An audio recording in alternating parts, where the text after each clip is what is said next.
Boromir, the valiant warrior of Gondor, the man who fell to the pull of the One Ring. He's often seen as a tragic figure, someone who let ambition cloud his judgment. But was he actually wrong?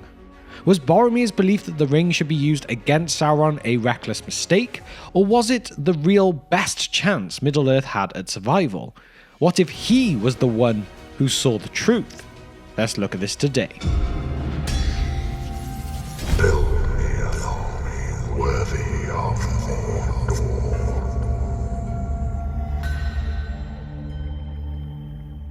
For Gondor! For Gondor! For Gondor! For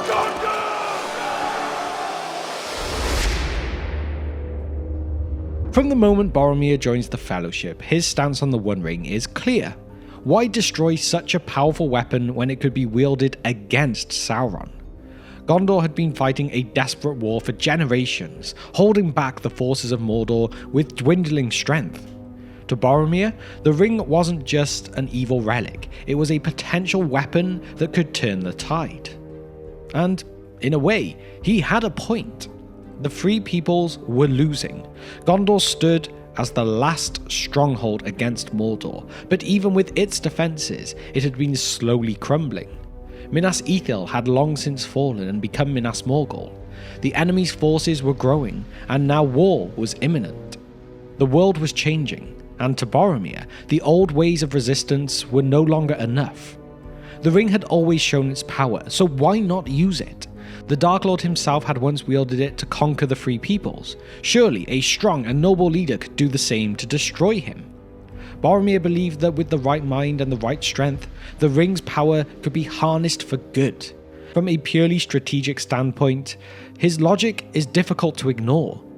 But where his argument begins to unravel is in the nature of the ring itself. Unlike a normal weapon, the One Ring does not simply grant power to its wielder. It corrupts, bends wills, and serves its true master. No one, not even a king, a hero, or a warrior as noble as Boromir, could wield it without being changed. Gandalf, Elrond, and Galadriel all refused it, not out of weakness, but because they understood its true nature.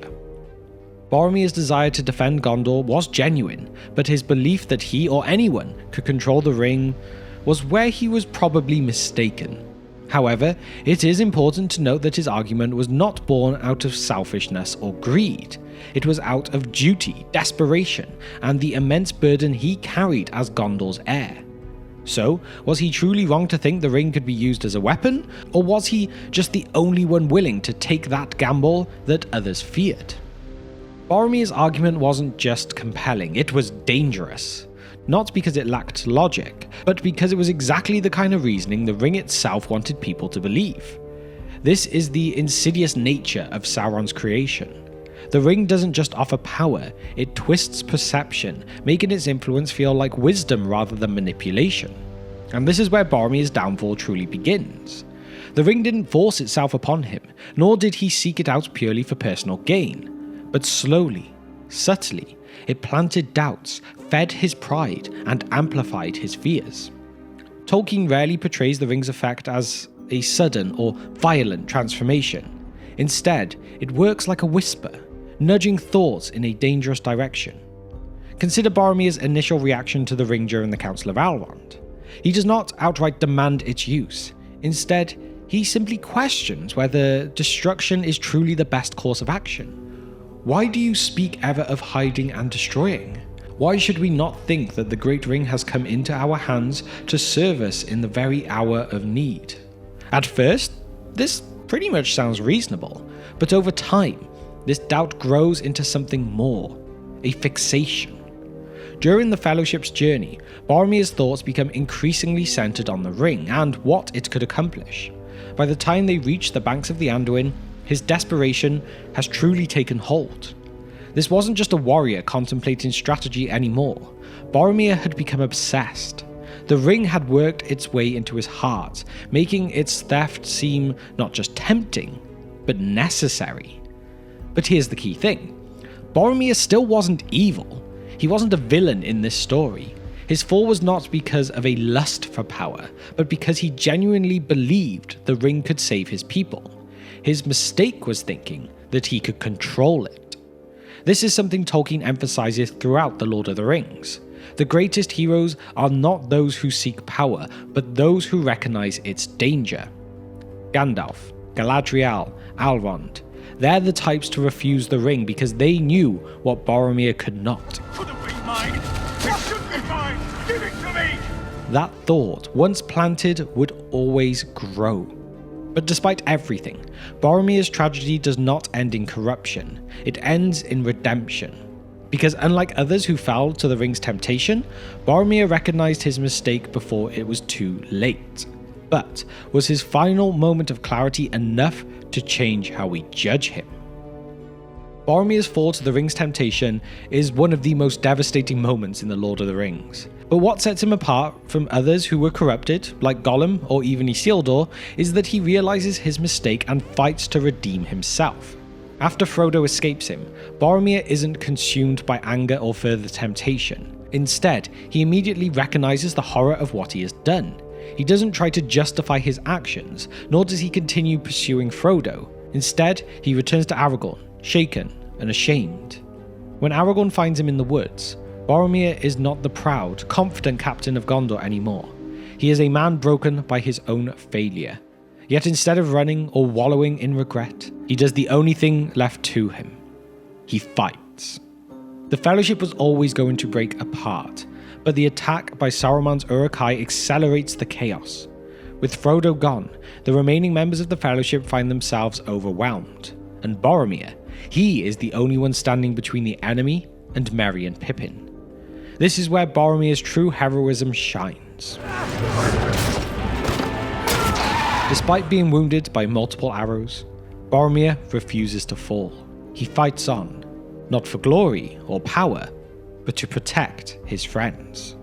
It is a direct contrast to his earlier moment of weakness.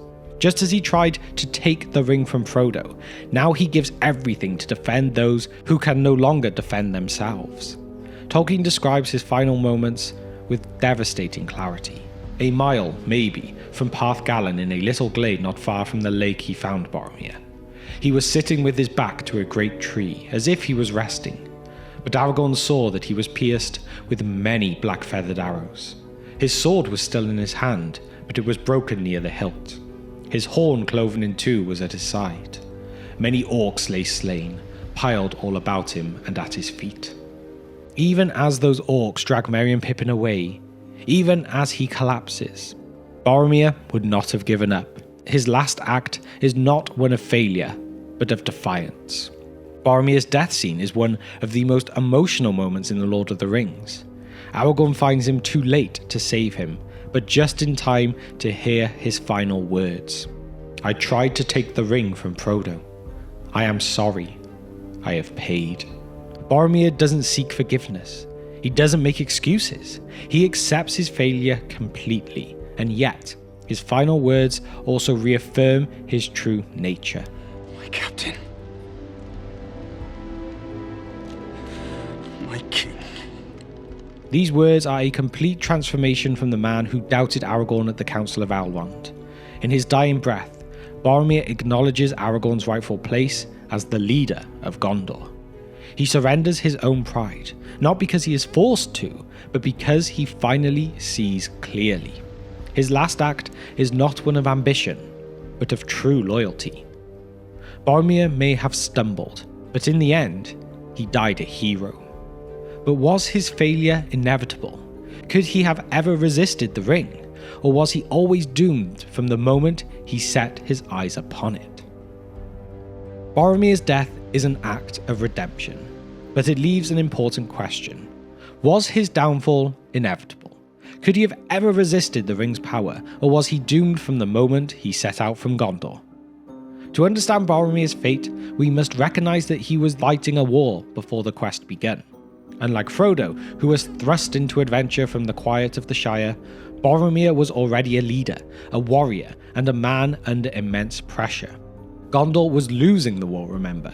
Osgiliath had fallen, the shadow was creeping ever closer, and his people were dying. No aid was coming either.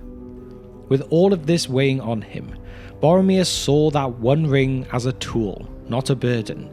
He wasn't trying to betray Frodo, remember that. He was trying to save his home. But therein lies the danger. The ring does not corrupt through malice, but through desire. It preys on strength, not just weakness. Boromir was not a coward like Gollum, nor was he power-hungry like Sauron. He was that man who wanted to do what was right, but the ring, that is what twists even the noblest of intentions. Let's compare his descent with the others who fell to the ring's influence. You have Isildur, who took the ring willingly and refused to destroy it, believing he could wield it without consequence.